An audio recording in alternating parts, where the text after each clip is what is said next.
Salam sejahtera bagi saudara-saudara sekalian.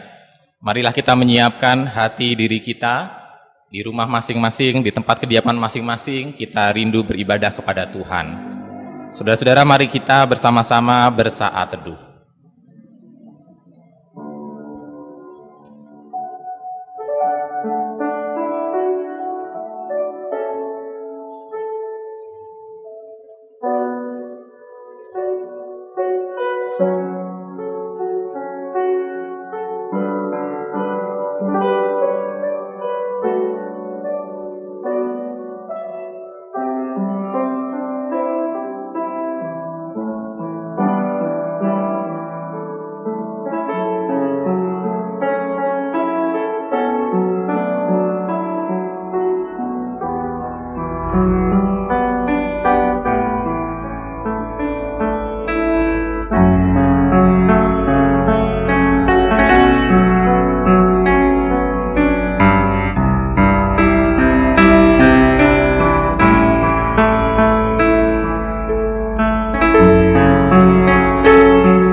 Saudara-saudara jemaat yang dikasih Tuhan, saya undang untuk bangkit berdiri. Pilihlah pada hari ini kepada siapa kamu akan beribadah. Aku dan seisi rumahku, kami akan beribadah kepada Tuhan. Anak-anak cucu akan beribadah kepadanya dan akan menceritakan tentang Tuhan kepada angkatan yang akan datang. Janganlah kita menjauhkan diri dari pertemuan-pertemuan ibadah kita seperti dibiasakan oleh beberapa orang. Tetapi marilah kita saling menasihati dan semakin giat melakukannya menjelang hari Tuhan yang mendekat. Saudara-saudara, ibadah kita pada hari ini berlangsung karena pertolongan kita adalah di dalam nama Tuhan yang menjadikan langit dan bumi. Kasih karunia menyertai saudara-saudara, damai sejahtera dari Allah Bapa kita, dari Tuhan Yesus Kristus menyertai kita sekalian.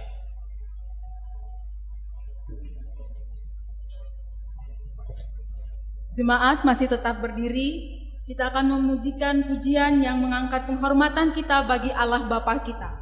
Dari KPK nomor 391, hormat bagi Allah Bapa.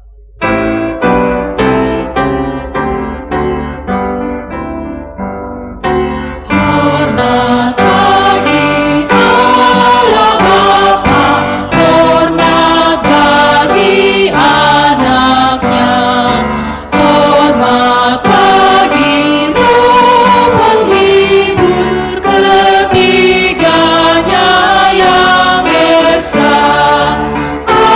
Haleluya, haleluya, ketiganya yang esa. Hormat bagi Kristus Tuhan, kalah jadi manusia. Hormat bagi Raja Gereja, Juru Selamat dunia. Haleluya, haleluya, Juru Selamat dunia. Mari kita berdoa. Bapa kami yang di surga, kami menaikkan pujian kami, hormat kami kepada Engkau, Allah Bapa, Allah Anak, dan Allah Roh Kudus, ketiganya yang esa.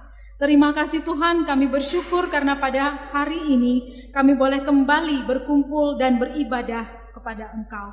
Tuhan, kiranya Engkau mengampuni dosa kami, supaya kami layak ada di hadirat Tuhan, menikmati hadirat Tuhan, dan biarlah kami memperoleh sukacita dan damai sejahtera sejati daripada Engkau. Tuhan memberkati ibadah ini, awal, pertengahan, hingga akhirnya. Biarlah kasih-Mu, setia-Mu, rahmat-Mu tercurah dan terlimpah bagi kami. Ini doa kami Bapa, demi Kristus Yesus, anak Allah kami yang hidup, kami sudah berdoa. Amin. Jemaat disilakan duduk. Kita masih memuji nama Tuhan, membesarkan Dia untuk kasih setianya yang begitu besar dalam kehidupan kita, terutama di saat-saat yang mungkin sulit bagi kita. Mari kita angkat satu pujian, besarkan nama Tuhan.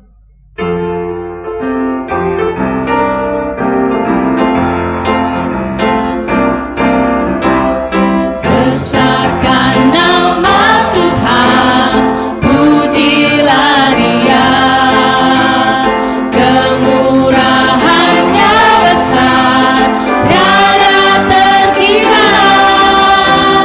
Aku tak dapat balas besar kasih-Nya. Oh, muliakanlah namanya. Tuhan yang kuasa, Tuhan yang ajaib, Tuhan yang menolong hidupku. Haleluya. Tuhan yang kuasa, Tuhan yang ajaib, jiwaku ditebus oleh-Nya. Jemaat, kadang kita tidak mengerti hari-hari yang harus kita lewati seperti apa dan mengapa itu harus terjadi. Tetapi kita perlu yakin, kita perlu percaya bahwa kita bersandar pada yang kekal, pada pertolongan yang tidak pernah akan berhenti, bahwa Ia akan selalu menyertai kita senantiasa. Kita lanjutkan pujian kita, ku tahu siapa yang ku percaya.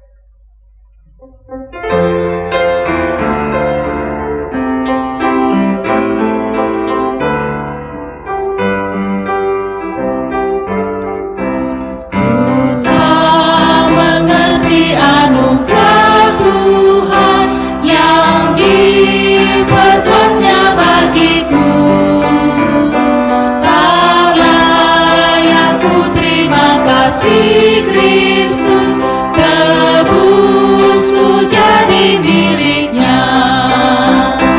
Namun ini yang ku percaya, bahwa Dia dapat memelihara apa yang telah ku serahkan.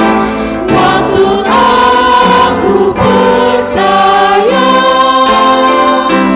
betapa heran aku dapatkan iman yang menyelamatkanku, dan percaya kepada firman-Nya, beroleh damai di hati.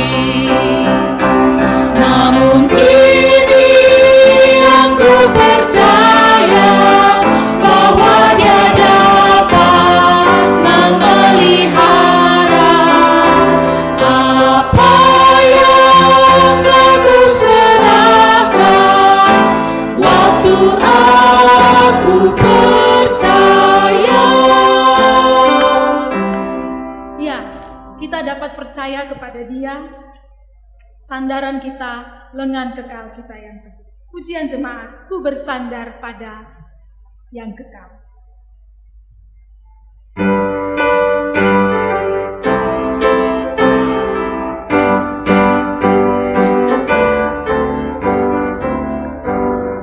Alangkah girang dan bahagia, ku bersandar pada yang kekal. Karunia besar diberi oleh-Nya, sandar pada lengan-Nya.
Jemaat, saya undang untuk bangkit berdiri. Kita akan membacakan pembacaan Alkitab kita pada hari ini. Terambil dari Mazmur nomor 59 ayat 1 sampai 18. Saya akan membacakan, silakan jemaat mengikuti. Untuk pemimpin biduan, menurut lagu, jangan memusnahkan. Miktam dari Daud ketika Saul menyuruh orang mengawasi rumahnya untuk membunuh dia. Lepaskanlah aku daripada musuhku, ya Allahku. Bentengilah aku terhadap orang-orang yang bangkit melawan aku. Lepaskanlah aku daripada orang-orang yang melakukan kejahatan, dan selamatkanlah aku daripada penumpah-penumpah darah. Sebab sesungguhnya mereka menghadang nyawaku. Orang-orang perkasa menyerbu aku, padahal aku tidak melakukan pelanggaran. Aku tidak berdosa, ya Tuhan, aku tidak bersalah. Merekalah yang lari dan bersiap-siap. Marilah mendapatkan aku dan lihatlah. Engkau, Tuhan Allah semesta alam, adalah Allah Israel. Bangunlah untuk menghukum segala bangsa. Janganlah mengasihani mereka yang melakukan kejahatan dengan berkhianat. Pada waktu senja mereka datang kembali. Mereka melolong seperti anjing dan mengelilingi kota. Sesungguhnya mereka menyindir dengan mulutnya. Cemooh ada di bibir mereka. Sebab siapakah yang mendengarnya? Tetapi Engkau, Tuhan, menertawakan mereka. Engkau mengolok-ngolok segala bangsa. Ya kekuatanku, aku mau berpegang padamu. Sebab Allah adalah kota bentengku. Allahku dengan kasih setianya akan menyongsong aku. Allah akan membuat aku memandang rendah seteru-seteruku. Janganlah membunuh mereka, supaya bangsaku tidak lupa. Halaulah mereka kian kemari dengan kuasa-Mu, dan jatuhkanlah mereka, ya Tuhan perisai kami. Karena dosa mulut mereka adalah perkataan bibirnya, biarlah mereka tertangkap dalam kecongkakannya. Oleh karena sumpah serapah dan dusta yang mereka ceritakan, habisilah mereka dalam geram, habisilah, sehingga mereka tidak ada lagi. Supaya mereka sadar bahwa Allah memerintah di antara keturunan Yakub sampai ke ujung bumi. Pada waktu senja mereka datang kembali. Mereka melolong seperti anjing dan mengelilingi kota. Mereka mengembara mencari makan. Apabila mereka tidak kenyang, maka mereka mengaum. Tetapi aku mau menyanyikan kekuatan-Mu. Pada waktu pagi aku mau bersorak-sorai karena kasih setiamu. Sebab Engkau telah menjadi kota bentengku, tempat pelarianku pada waktu kesesakanku. Ya kekuatanku, bagimu aku mau bermazmur. Sebab Allah adalah kota bentengku, Allahku dengan kasih setianya. Jemaat, kita masih tetap berdiri, kita akan mendengarkan kebenaran firman Tuhan. Mari kita awali, kita sambut firman Tuhan ini dengan hati yang terarah kepadanya. Kita pujikan pujian Tuhan, penuhiku dengan firman.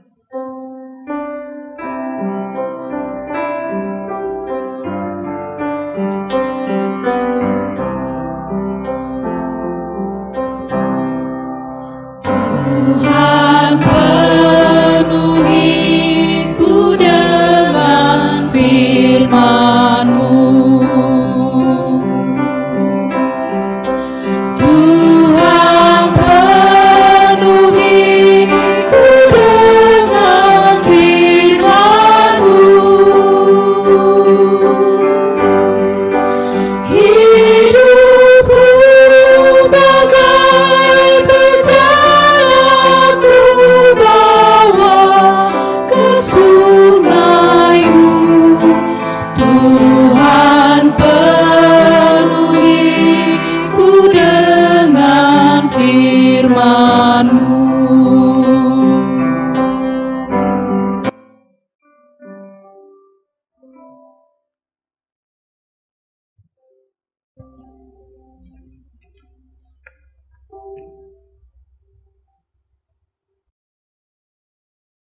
Jemaat yang dikasih Tuhan, mari Sebelum kita mendengarkan firman Tuhan, kita minta bimbingan Roh Kudus. Mari kita berdoa.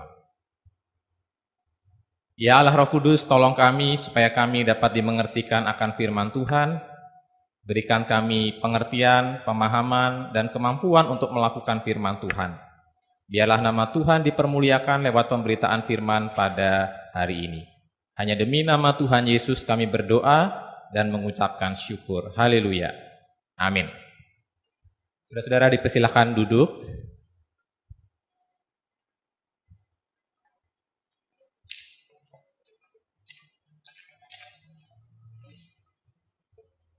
Jemaat yang dikasih Tuhan, tema hari ini adalah aman di dalam Allah.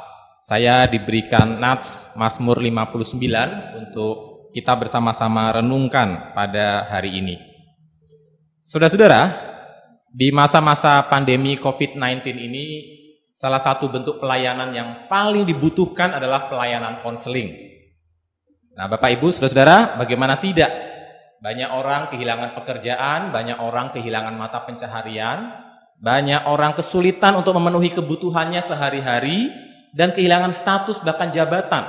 Dan banyak orang menjadi stres, depresi. Tidak jarang ada pertengkaran-pertengkaran antara suami istri, pertengkaran-pertengkaran antara anak dan orang tua, karena berbagai kesulitan-kesulitan yang timbul dari pandemi ini. Saudara-saudara, tapi bagaimana jika masalah mendasarnya itu sebetulnya bukan sekedar pertengkaran karena perbedaan pendapat, ya. Tapi bagaimana jika masalahnya adalah karena ada kesalahan seseorang di dalam meletakkan rasa amannya. Ya, banyak orang kemudian mungkin menjadi stres, menjadi depresi karena hal-hal yang selama ini menjadi tempat dia meletakkan rasa amannya tiba-tiba hilang. Nah, Bapak Ibu, hari ini kita belajar dari tokoh bernama Daud. Satu tokoh yang kita belajar daripadanya bagaimana dia meletakkan atau memiliki rasa aman dirinya itu hanya di dalam Allah. Satu pribadi yang dapat diandalkan yang tidak pernah berubah yaitu Allah. Kesanalah Daud meletakkan rasa amannya. Nah, ini ditunjukkan melalui Mazmur yang kita baca tadi, ya, Mazmur nomor 59 ayat 1 sampai dengan ayat yang ke-18. Bapak Ibu, Mazmur ini secara keseluruhan bisa kita bagi menjadi dua, ya. Jadi di ayat pertama kita melihat bahwa Daud itu menghadapi tantangan, menghadapi masalah. Masalah yang dia hadapi yang dicatat di sana adalah bahwa mertuanya sendiri yaitu Raja Saul menyuruh orang mengawasi rumahnya, ingin membunuh dia. Nah, Bapak Ibu, dan di dalam bacaan kita dari ayat 2 sampai ayat 18, ya, kita melihat di bagian pertama bahwa Daud itu menghadapi masalahnya ini dengan berdoa. Ya, dia berdoa dari ayat 2 sampai 6 kita bisa baca, dan di ayat 5 kita bisa membaca ungkapannya, Tuhan, aku tidak bersalah. Jadi ini bukan karena kesalahan Daud, tetapi ada orang yang ingin membunuh dia, mertuanya sendiri. Lalu di ayat 6 dia berdoa kepada Tuhan, Tuhan bangunlah menghukum segala bangsa. Bukankah yang ingin membunuh dia adalah bangsanya sendiri, mertuanya sendiri? Mengapa dia mengatakan segala bangsa? Karena dia juga sedang bergumul menghadapi orang Filistin. Belum orang Filistin selesai dia hadapi, ternyata bangsanya sendiri pun ingin membunuh dia. Karena itu dia berkata, Tuhan bangunlah menghukum segala bangsa. Yang melakukan kejahatan dengan berkhianat, dia dikhianati oleh orang-orangnya sendiri.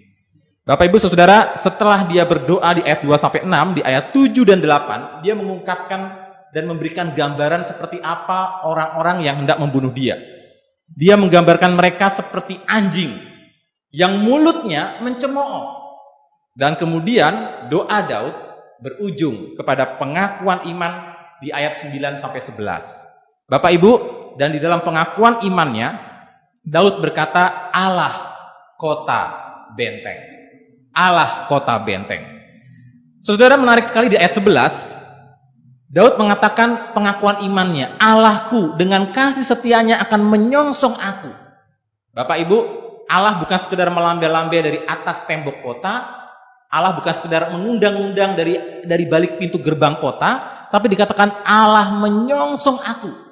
Allah seperti orang yang keluar dari pintu gerbang kota lalu berlari menyongsong Daud. Daud, berlarilah kemari. Berlindunglah di balik tembok-tembokku, berlindunglah di balik dinding-dindingku. Saudara, Allah menyambut kita ketika kita lari berlindung kepadanya. Bukan Allah yang menunggu, tapi Allah yang berlari menyongsong kita. Bapak Ibu, dan sekali lagi, di ayat berikutnya, pola ini terulang lagi. Di ayat 12-14 dicatat lagi Daud berdoa. Untuk kedua kalinya dicatat Daud berdoa, dan isi doanya salah satunya di ayat 14 dikatakan, habisilah mereka ya Tuhan, supaya mereka sadar bahwa Allah memerintah di antara umat, di antara keturunan-keturunan Yakub sampai ke ujung bumi. Saudara, ketika Daud berdoa minta Allah menghabisi musuh-musuhnya, bukan demi egonya, bukan demi kepentingannya, tetapi supaya mereka sadar siapa yang memerintah. Jadi kepentingan Allah lah yang ada dalam pikiran Daud, bahwa Allah itu memerintah bukan hanya di antara umat Israel sendiri, tapi sampai ke ujung-ujung bumi. Dia adalah Allah seluruh bumi. Nah, kemudian dia ulangi lagi di bagian kedua ini, bahwa orang-orang yang ingin membunuh dia gambarkan seperti anjing, ayat 15, yang mulutnya itu mengaum-ngaum, ayat 16. Tidak dapat mangsa, mereka pun mengaum. Dan kemudian sekali lagi di bagian kedua ini, doa Daud berujung pada pengakuan iman. Daud mengatakan, engkau kota bentengku. Dan dia ulangi dua kali, Allah kota benteng. Bapak Ibu Saudara, jadi kita melihat di dalam kehidupan Daud ada orang-orang yang memusuhi dia. Sudah ada krisis, dan krisis itu justru menjadi senjata bagi orang untuk menjatuhkan dia.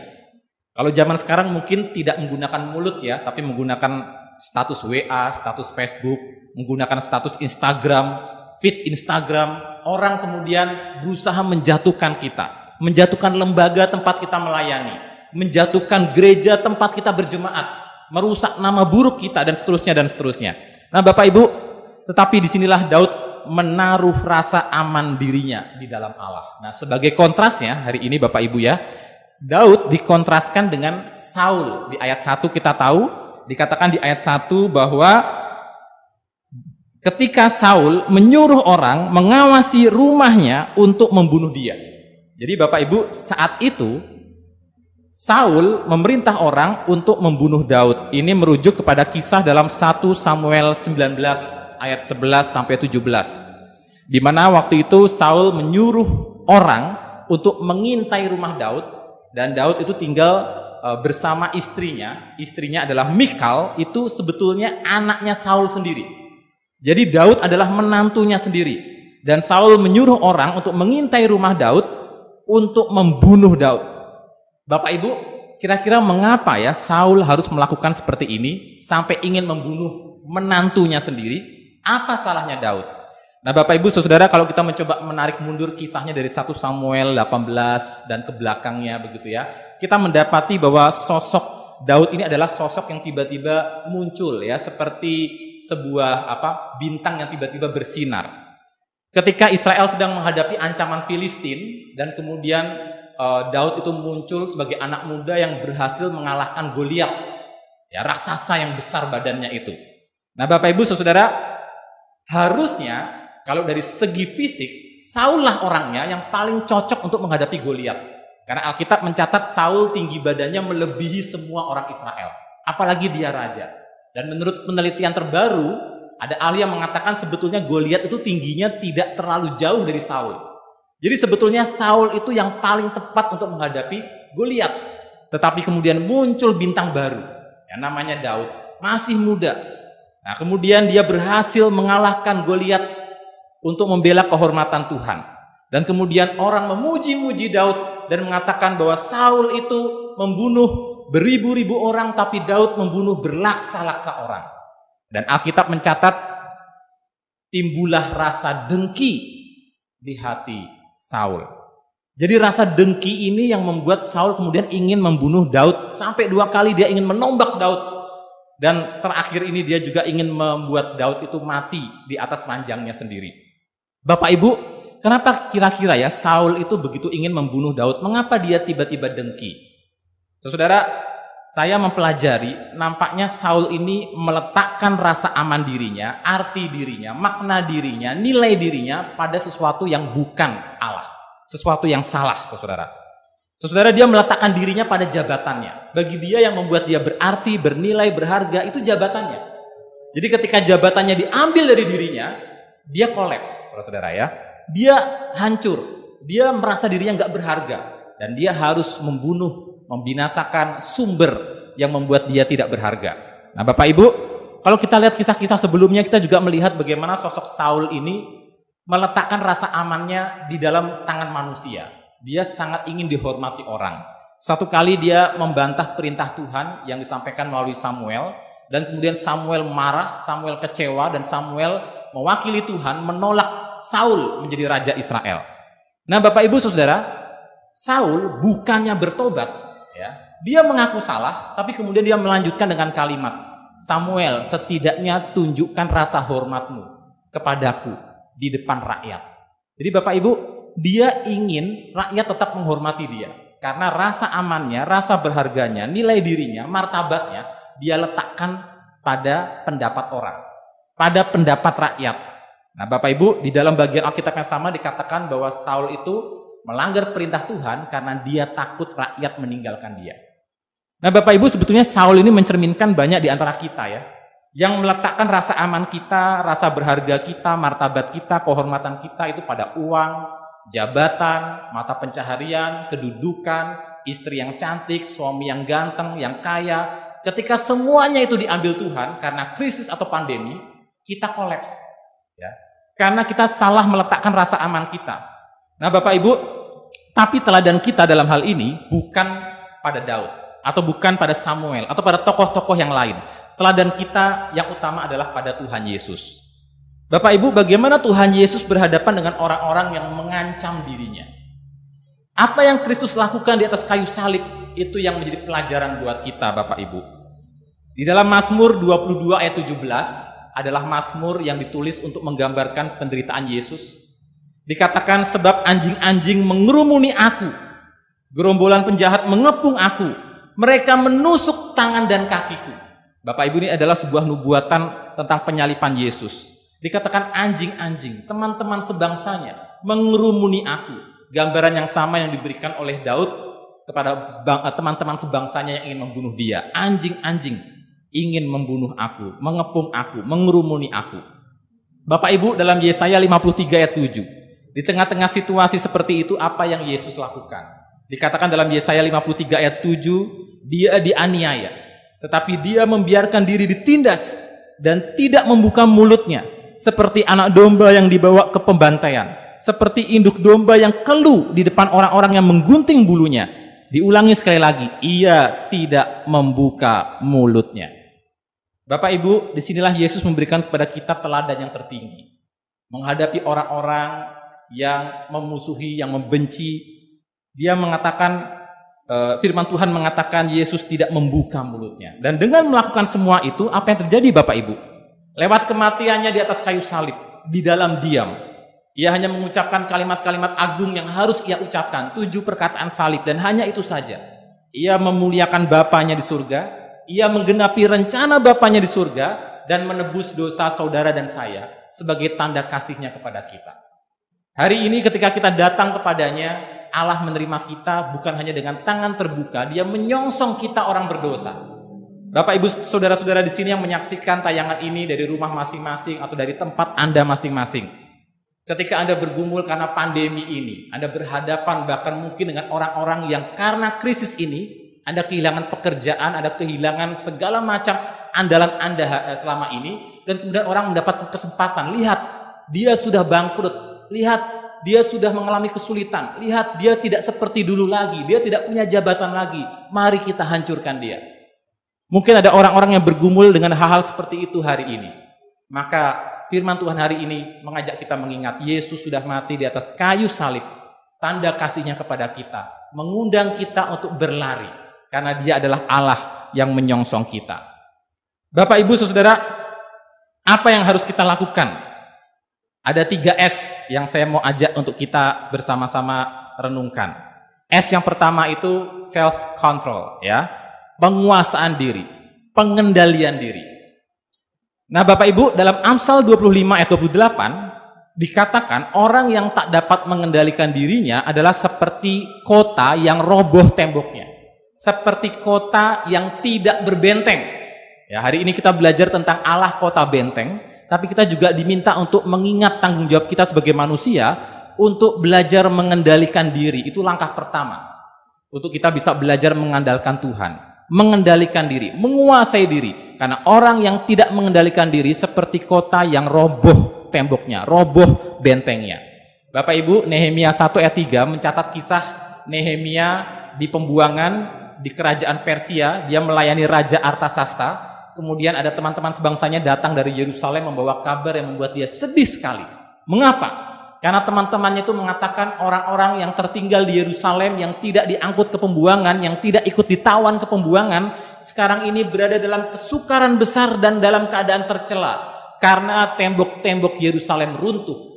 Nah, zaman itu Bapak Ibu, kota-kota yang tidak ada bentengnya itu membuat rakyat di dalamnya itu dalam kesukaran besar, tercela, mudah diserang musuh, mudah dirampok oleh kawanan penjahat, mudah diserang oleh binatang buas.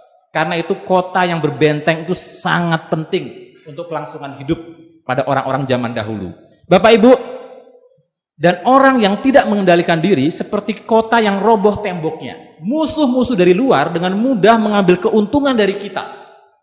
Dan saya belajar dari pengalaman dan juga kegagalan saya selama ini yang kadang-kadang sulit mengendalikan diri Bapak Ibu ya. Bagaimana untuk merespon ancaman, tantangan dari orang-orang lain yang mungkin mengancam kita karena dirinya sendiri merasa terancam, merasa insecure. Nah Bapak Ibu, kadang kita akui di gereja, di antara kita sendiri termasuk saya, sulit untuk menerapkan yang namanya kasih karunia. Ya, kita sulit untuk mengkompromikan atau bertoleransi lah istilah yang lebih tepat ya, bertoleransi dengan kelemahan saudara seiman kita, sementara kita sendiri pun sedang diproses oleh Tuhan. Nah, kita sulit menerapkan kasih karunia itu. Kita cenderung untuk mengancam diri sesama kita, karena kita sendiri sebetulnya juga merasa tidak aman. Nah, Bapak Ibu, tetapi kita harus tetap belajar mengendalikan diri. Karena apa? Karena orang yang tidak mengendalikan diri dan gagal menguasai diri, itu akan membawa keuntungan bagi orang yang justru memusuhi kita. Ini percaya saja Bapak Ibu, ini adalah suatu pelajaran psikologi sebetulnya, tapi Alkitab sudah mengajarkan kita dari ribuan tahun yang lalu.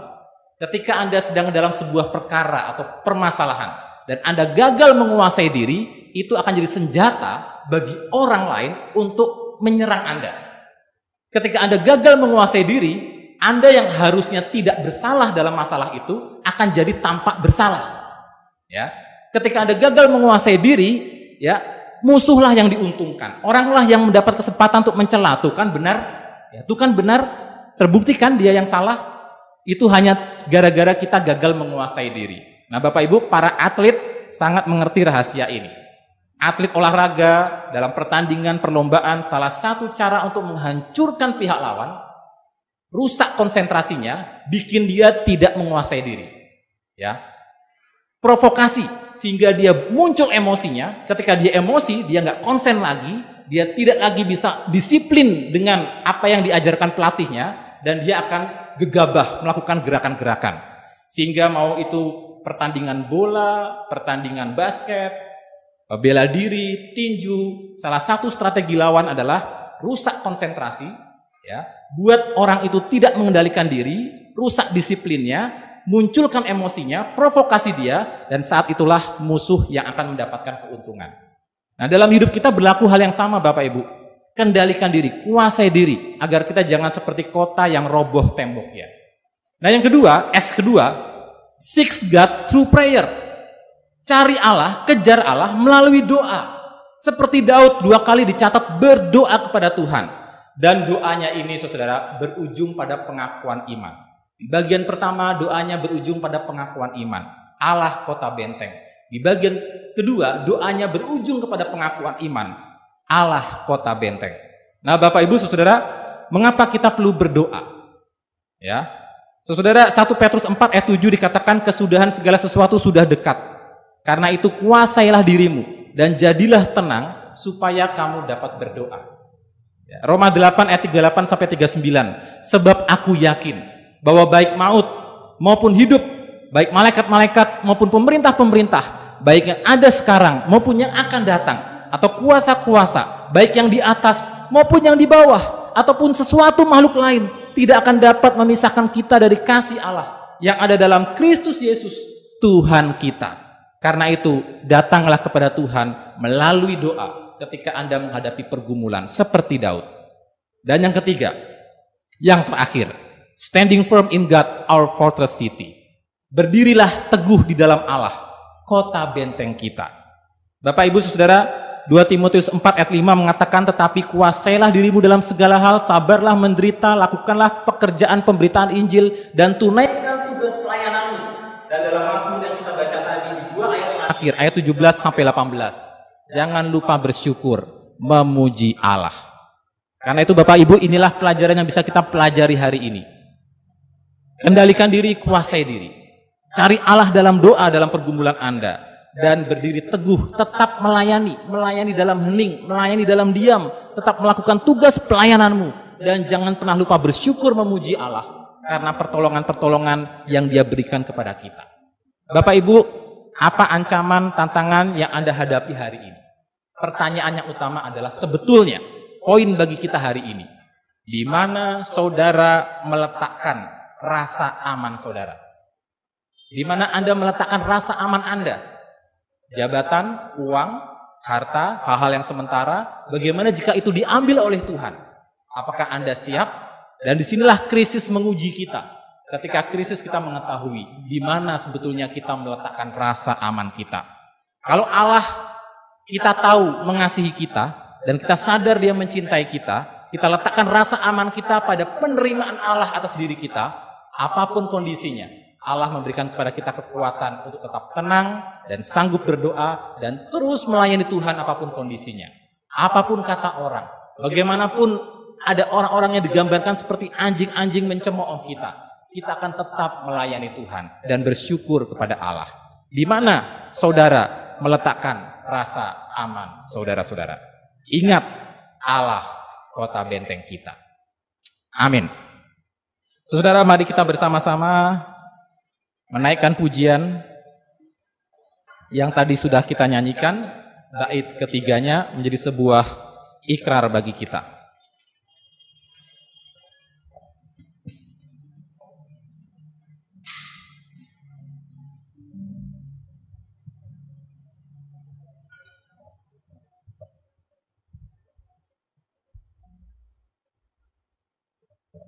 Ku bersandar pada yang kekal.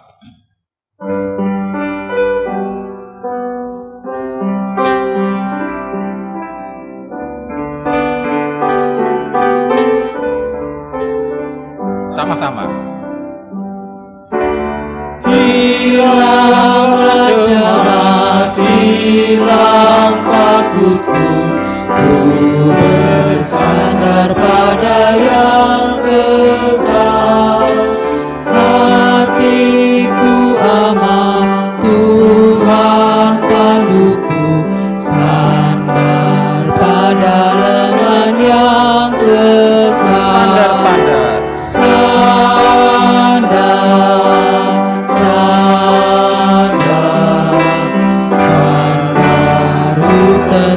Kuat teguh, sandar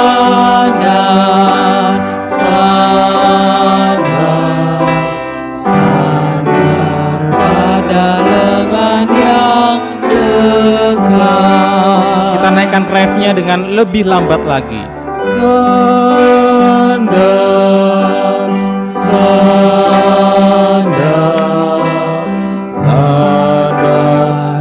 Tentu kuat teguh, sandar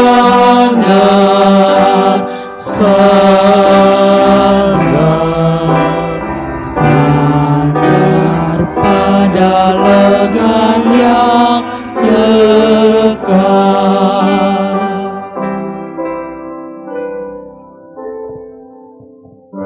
Bapa kami yang di surga, kami bersyukur karena sampai detik ini kami masih ada seperti apa adanya kami di dalam perlindungan Tuhan.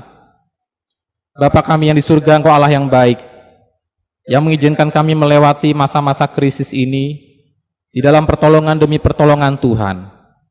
Dan kami berdoa ya Bapa, ketika kami akan menjelang satu fase lagi dalam kehidupan masyarakat bangsa negara kami. masa new normal atau kenormalan baru. Kami mohon berkat Tuhan, pertolongan Tuhan agar kami semua diberikan kemampuan untuk beradaptasi, menyesuaikan diri.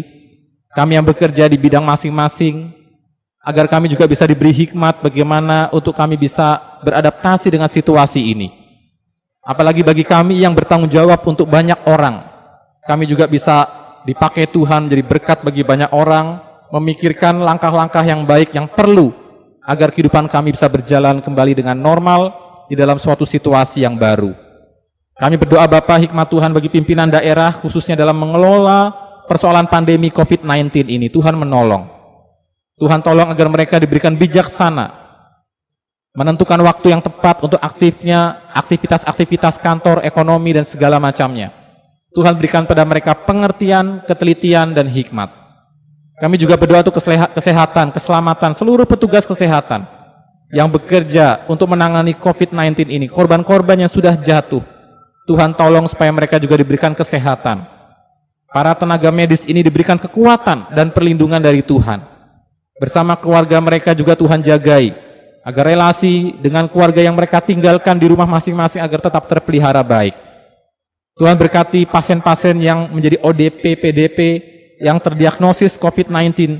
Tuhan tolong supaya disembuhkan dan dijamah Tuhan. Atau mungkin ada jemaat kami yang lain yang sakit karena penyakit-penyakit lain. Tuhan juga topang dan pelihara. Tuhan juga menjagai mereka. Kami serahkan keluarga dan pekerjaan kami masing-masing ya Bapak. Di tengah-tengah kondisi ekonomi yang tidak mudah, kami berdoa supaya Tuhan berikan kepada kami pertolongan demi pertolongan, kekuatan daripadamu. Bisa melewati krisis ini dengan bersandar kepada Tuhan, berlari kepada Tuhan, kota benteng kami. Terima kasih Bapa, terima kasih. Nama Tuhan dipermuliakan hanya demi nama Tuhan Yesus. Kami berdoa dan mengucap syukur. Amin.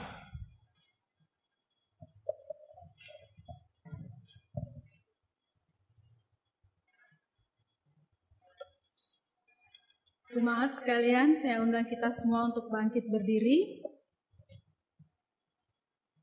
Dalam persekutuan dengan orang percaya di segala tempat, sepanjang segala abad, marilah kita mengaku iman kita, yaitu pengakuan iman rasuli, dengan berkata demikian.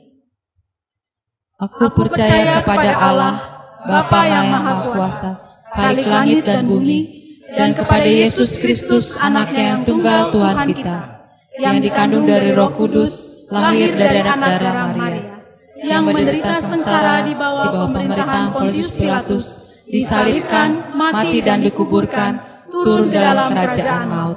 Pada hari yang ketiga, bangkit pula dari antara orang mati, naik ke surga, duduk di sebelah kanan Allah, Bapa yang Maha Kuasa. Dan dari sana Ia akan datang untuk menghakimi orang yang hidup dan yang mati. Aku percaya kepada Roh Kudus, gereja yang kudus dan am, persekutuan orang kudus, pengampunan dosa, kebangkitan tubuh, dan hidup yang kekal. Amin. Jemaat disilakan duduk. Kita akan memberikan persembahan kita. Bapak Ibu jemaat boleh mempersiapkan persembahan, dan persembahan yang sudah dikumpulkan dapat diserahkan kepada Ibu Christine Marentek di kantor atau dapat ditransfer ke nomor rekening BCA 81403636778 atas nama Gereja Kristen Kalam Kudus Jayapura. Kita pujikan pujian, betapa hatiku berterima kasih, Yesus.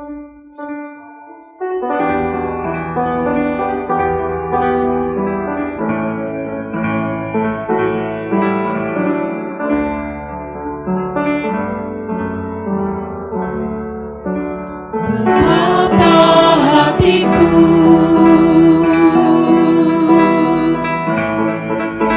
berterima kasih, Yesus. Kau mengasihiku,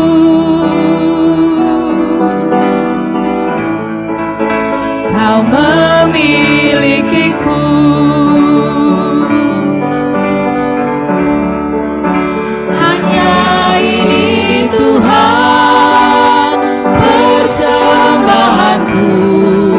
Segenap hidupku, jiwa dan ragaku, sebab tak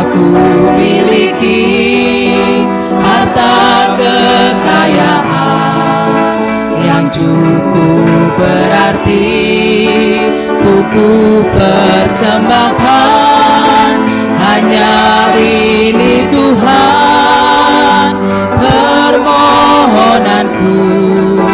Terimalah Tuhan persembahanku, pakailah hidupku.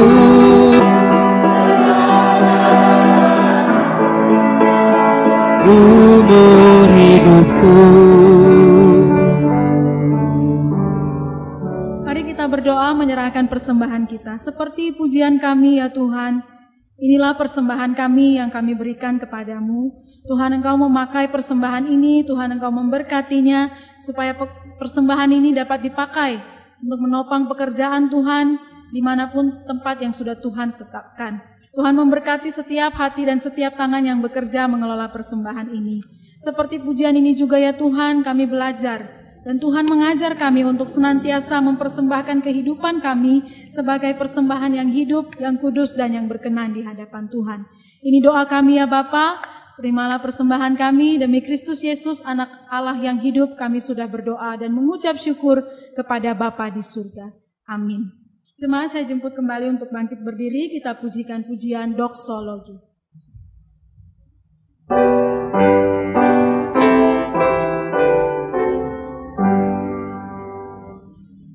Puji Allah Bapa Putra,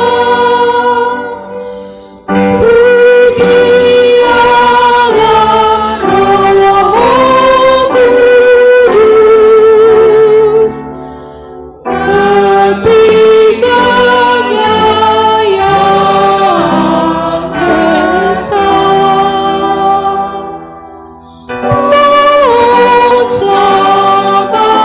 Sumber berkat.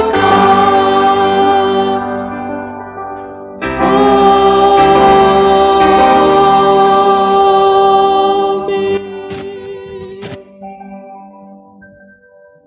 Jemaat yang dikasihi Tuhan, marilah kita kembali ke dalam kehidupan kita sehari-hari dengan tetap mengingat firman Tuhan. Allah adalah kota benteng kita. Berlarilah kepadanya, karena Dia menyongsong engkau di dalam setiap pergumulan, di dalam setiap ancaman yang saudara-saudara alami. Dan mari terimalah berkat daripada Tuhan. Tuhan memberkati engkau dan melindungi engkau. Tuhan menyinari engkau dengan wajah-Nya dan memberikan kepadamu kasih karunia. Tuhan menghadapkan wajah-Nya kepadamu dan memberikan engkau damai sejahtera. Amin.